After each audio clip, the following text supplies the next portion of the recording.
Separate the cable gland into 4 components by loosening assembly A from assembly B. Assembly A.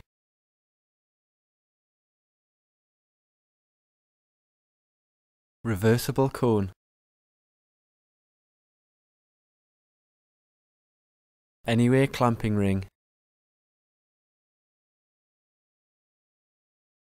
And assembly B. It is not necessary to dismantle the gland any further.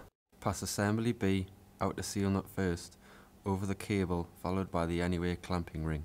The anyway clamping ring cannot be installed incorrectly. If required, an entry thread seal should be fitted over the gland entry thread at this stage. Tighten assembly A into the equipment with a spanner.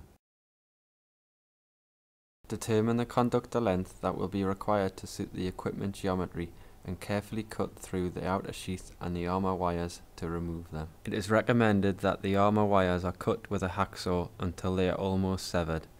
Care should be taken not to cut through the wires into the inner sheath.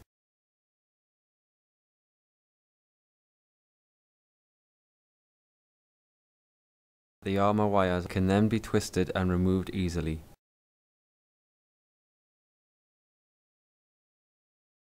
Measure and mark the required armour length on the sheath. This will vary depending upon the size of the gland being installed. Armour lengths are shown in the fitting instructions. The outer sheath should be removed to reveal the armour wires at the appropriate length. Open up the armour wires to suit the armour cone.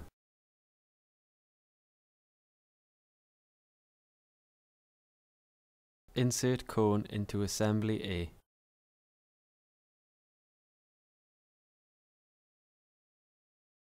Insert the cable into assembly A, ensuring that the armour is evenly spaced around the cone. Whilst pushing the cable gently forward to maintain contact between the armour and the armour cone, tighten the inner seal nut into the entry component of assembly A.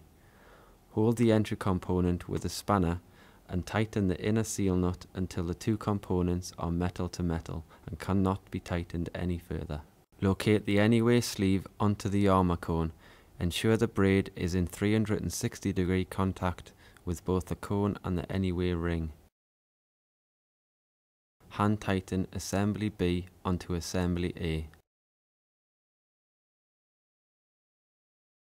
Using a spanner to hold the entry component of assembly A, tighten the body of assembly B until metal to metal contact is made. Use a spanner to loosen assembly B from assembly A.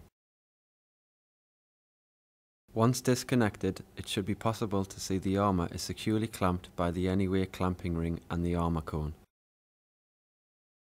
Hand tighten assembly B into assembly A. Using a spanner to hold the entry component of assembly A, tighten the body of assembly B until metal to metal contact is made. Finally tighten the outer seal nut with a spanner until the seal has clearly formed around the cable and cannot be further tightened without the use of excessive force, or until the outer seal nut and body are metal to metal. The body should be secured with a spanner during tightening.